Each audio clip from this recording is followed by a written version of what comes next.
Bonsoir à tous, bienvenue sur C8 pour cette nouvelle édition de Voyage au bout de la nuit. Aujourd'hui, je poursuis la lecture de L'Appel de la forêt de l'auteur Jack London.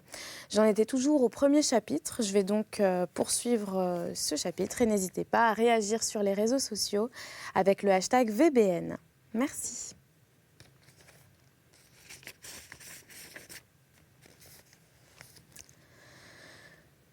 De temps en temps arrivaient des hommes, des étrangers, qui parlaient d'une voix excitée ou pateline, et de toutes sortes de manières, à l'homme au gilet rouge.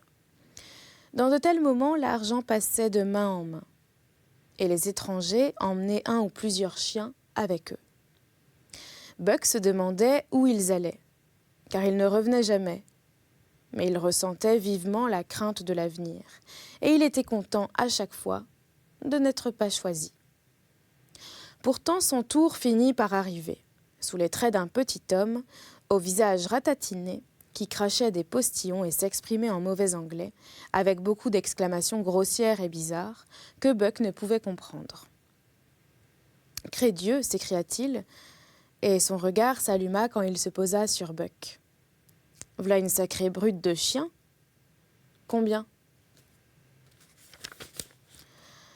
300. C'est un cadeau, répondit aussitôt l'homme au gilet rouge. Vu que c'est l'argent du gouvernement, t'as aucune raison de te plaindre, hein, Perrault ? Perrault fit un grand sourire. Étant donné que le prix des chiens avait atteint des sommets vertigineux à cause de la demande inhabituelle, ce n'était pas une somme exorbitante pour un aussi bel animal. Le gouvernement canadien ne serait pas perdant, et ses dépêches n'en circuleraient que plus vite. Perrault connaissait les chiens. En observant Buck, il sut qu'il n'y en avait pas un sur 1000 comme lui. Pas un sur 10 000, se disait-il en lui-même. Buck vit l'argent passer de main en main et il ne fut pas surpris quand il fut emmené avec Curly, un Terre-Neuve facile à vivre par le petit homme tout ridé. Ce fut la dernière vision qu'il eut de l'individu au gilet rouge, et lorsque Curly et lui regardèrent s'éloigner Seattle du pont du Narwal, ce fut aussi la dernière vision qu'il emporta des chaudes terres du sud. Perrault descendit les deux chiens dans l'entrepont et les confia à un géant noir appelé François. Perrault était un franco-canadien, au teint basané, mais François était un métis franco-canadien et 2 fois plus basané que lui. C'était un nouveau type d'homme pour Buck, qui allait en voir bien d'autres de la sorte. Et tout en leur refusant son affection, il finit néanmoins par les respecter sincèrement. Il comprit vite que Perrault et François étaient des hommes justes, calmes, impartiaux dans leur manière de rendre la justice et trop avisés en ce qui concernait les chiens pour se laisser duper par eux. Sur l'entrepont du Narwal, Buck et Curly rejoignirent 2 autres bêtes. L'une était un gros animal du Spitzberg, blanc comme neige, qui avait été ramené par un capitaine baleinier et avait accompagné plus tard une expédition géologique dans les Barents. Son allure amicale cachait un caractère traître. Tandis qu'il souriait, il méditait quelques tours en sous-main. Par exemple, lorsqu'il vola la pitane de Buck au cours du premier repas. Comme Buck bondissait pour le punir, le coup de fouet de François claqua dans les airs et atteignit le coupable en premier. Buck n'eut plus qu'à récupérer l'os. C'était chic de la part de François, pensa-t-il, et les métis commencèrent à monter dans son estime. L'autre chien ne fit pas d'avance ni n'en reçut.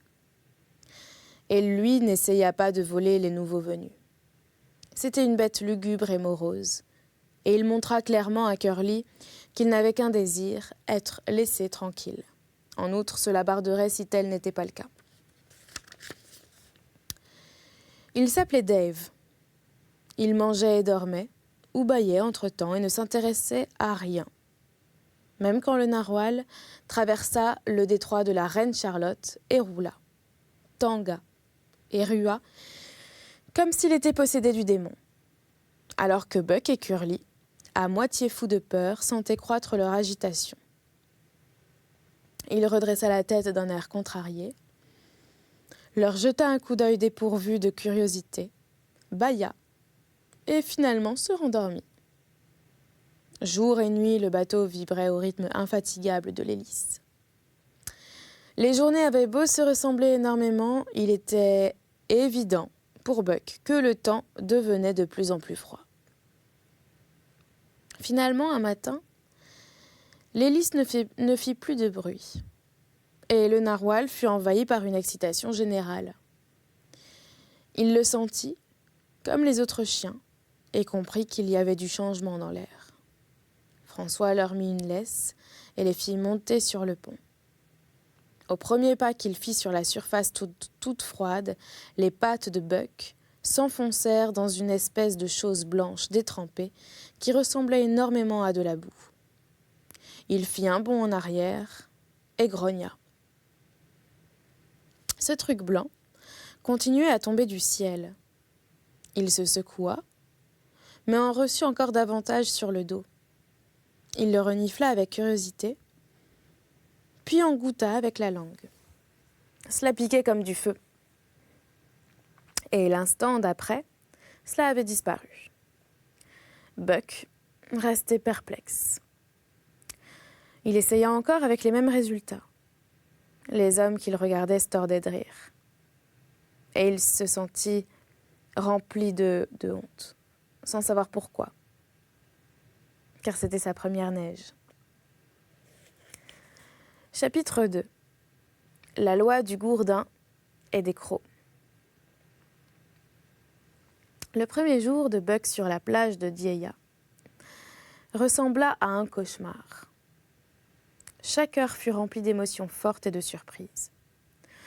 On l'avait arraché soudainement à la civilisation et jeté au cœur du monde originel. Ce n'était plus la vie oisive et ensoleillée où l'on n'avait rien d'autre à faire qu'à paresser et à s'ennuyer. Ici, ni paix ni repos, pas un moment de sécurité. Tout était confusion et action. Et à chaque instant, le corps et la vie étaient en péril. La vigilance permanente était une nécessité impérieuse, car ces chiens et ces hommes n'étaient pas des chiens et des hommes de la ville.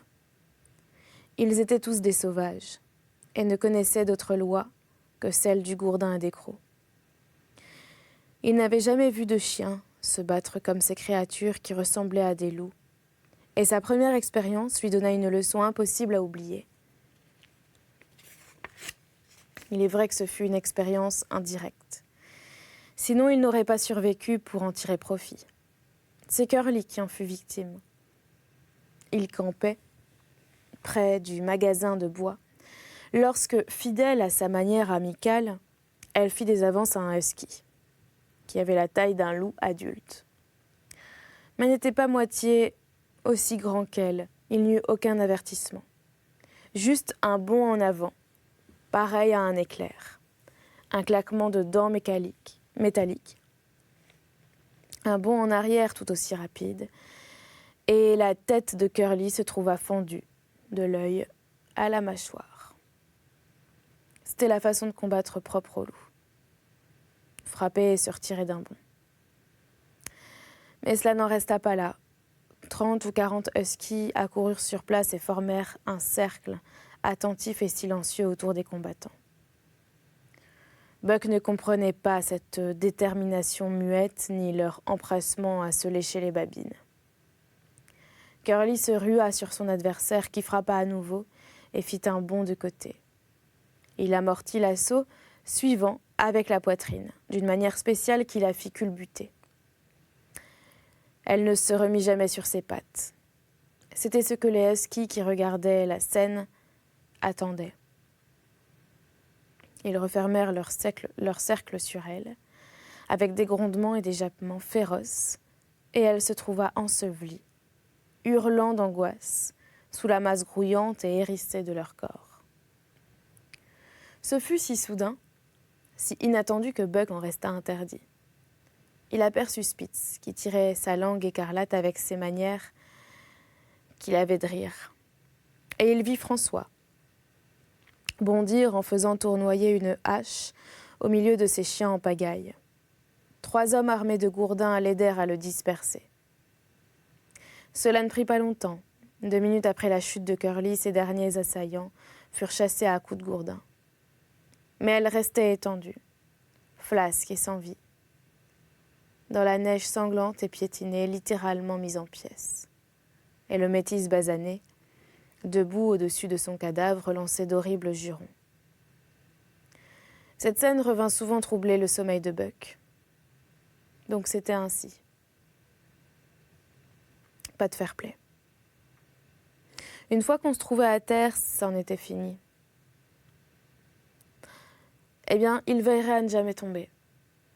Spitz tira à nouveau sa langue pour ricaner, et à compter de cet instant, Buck conçut pour lui une haine acharnée et mortelle. Avant d'avoir pu se remettre du choc causé par la fin tragique de Curly, il en subit une autre. François lui attacha sur le dos un ensemble de courroies et de boucles. C'était un harnais, comme il avait vu les palefreniers en mettre aux chevaux chez le juge. Et on l'envoya au travail, comme il avait vu les chevaux travailler. Il devait tirer François sur un traîneau jusqu'à la forêt, qui bordait la vallée, et revenir avec un chargement de bois pour le feu. Sa dignité était amèrement blessée qu'on l'employa ainsi comme animal de trait. Mais il était trop sage pour se rebeller. Il s'attela à la tâche, plein de bonne volonté, et fit de son mieux, quoique tout lui parût nouveau et étrange. François était sévère et exigeait une obéissance immédiate, qu'il obtenait grâce à son fouet. Quant à Dave, en timonier expérimenté, il mordait l'arrière-train de Buck chaque fois qu'il se trompait. Spitz était le chien de tête, lui aussi plein d'expérience, et comme il ne pouvait s'en prendre à Buck, il grognait de temps en temps de sévères reproches ou pesait habilement sur les traits pour le tirer dans la direction qu'il fallait. Buck apprenait facilement, et grâce aux leçons conjuguées de ses 2 camarades et de François, il fit des progrès remarquables. Avant leur retour au camp, il en savait assez pour s'arrêter quand on lui criait « haut » pour avancer, quand on lançait « U » pour virer large dans les courbes et s'écarter du timonier, quand le chariot en pleine charge descendait la pente sur les talons. « 3 très bons chiens », dit François à Perrault. « Buck, il tire comme un diable, je lui apprends en un rien de temps. » L'après-midi, Perrault, qui était pressé de se trouver sur la piste avec ses dépêches, revint avec 2 chiens supplémentaires, Billy et Joe. Il les appelait 2 frères, tous 2 de vrais huskies. Quoique fils de la même mère, ils étaient aussi différents que le jour et la nuit. Le seul défaut de Billy, c'était qu'il avait trop bon caractère. Joe, exactement l'inverse. Revêche, introverti, grondant sans arrêt, avec un regard malveillant. Buck les accueillit comme des camarades, Dave les ignora, et Spitz se mit à donner une bonne correction à l'un, puis à l'autre. Billy remua la queue en signe d'apaisement, commença à courir lorsqu'il vit que cela ne servait à rien, et cria, mais toujours de manière apaisante, quand les dents acérées de Spitz lui ouvrirent le flanc. Quant à Joe, Spitz avait beau lui tourner autour de toutes les manières possibles, il pivotait sur ses talons pour l'affronter. La crinière hérissée, les oreilles pointant vers l'arrière, ses babines tordues laissaient échapper des grondements. Ses mâchoires s'entrechoquaient aussi vite qu'il pouvait les faire claquer, et ses yeux brillaient d'une façon diabolique. Il paraissait l'incarnation de la peur agressive. Son allure était si terrifiante que Spitz fut contraint de renoncer à le punir. Mais pour masquer son propre embarras, il se tourna vers l'inoffensif Billy, qui gémissait plaintivement et le poursuivit jusqu'aux limites du camp. Le soir, Perrault se procura un autre chien. Un vieux husky, maigre et décharné, à la tête balafrée par les combats. Il avait un œil unique dont l'éclat témoignait d'une vaillance qui imposait le respect. On l'appelait Sollex, ce qui veut dire le coléreux. Comme Dave, il ne demandait rien, ne donnait rien, n'attendait rien. Et quand il marchait d'un pas lent et ferme au milieu d'eux, même Spitz le laissait seul. Il avait une particularité que Buck eut la malchance de découvrir. Il n'aimait pas se faire aborder sur son côté aveugle. Sans le vouloir, Buck se rendit coupable de cette offense. Et il ne prit conscience de son indiscrétion que lorsque Sollex fondit sur lui à toute allure et lui entailla l'épaule de haut en bas jusqu'à l'os, sur 3 pouces. Depuis, Buck évita toujours ce côté aveugle. Et il n'eut plus d'ennui avec lui, jusqu'au terme de leur camaraderie. Apparemment, son unique ambition, comme celle de Dave, était qu'on le laissât tranquille. Cependant, ainsi que Buck devait l'apprendre plus tard, chacun d'eux en nourrissait une autre, bien plus essentielle. Cette nuit-là, Buck dut faire face au grand problème du sommeil. La tente éclairée par une bougie brillait d'un éclat chaleureux au milieu de la plaine blanche. Mais quand, tout naturellement, il y pénétra, Perrault et François le bombardèrent tous deux de malédictions et d'ustensiles de cuisine jusqu'à ce qu'il se remît de son accablement et prit honteusement la fuite dans le froid du dehors. Il soufflait un vent glacé qui le piquait durement et cinglait son épaule blessée d'une manière particulièrement douloureuse. Il se coucha sur la neige et essaya de dormir. Mais le gel le força bientôt à se relever, tout frissonnant. Malheureux et inconsolable, il errait sans but parmi les nombreuses tentes, pour découvrir seulement que tous les endroits étaient aussi froids les uns que les autres. Ça et là, des chiens sauvages se ruaient sur lui. Mais il hérissait le poil de son cou en grondant férocement, car il apprenait vite. Et il le laissait poursuivre son chemin sans s'attaquer à lui. Finalement, une idée lui vint. Il allait retourner voir comment ses propres compagnons d'attelage se débrouillaient. À sa grande stupéfaction, ils avaient disparu. De nouveau, il erra à leur recherche dans le grand camp, puis revint encore. Était-il sous la tente ? Non, c'était impossible, sinon on ne l'aurait pas chassé. Alors où pouvait-il se trouver ? La queue basse, le corps frissonnant, vraiment au comble du désespoir, il tournait sans but autour de la tente. Soudain, la neige céda sous ses pattes et il tomba. Quelque chose remua en dessous. Il fit un bond en arrière.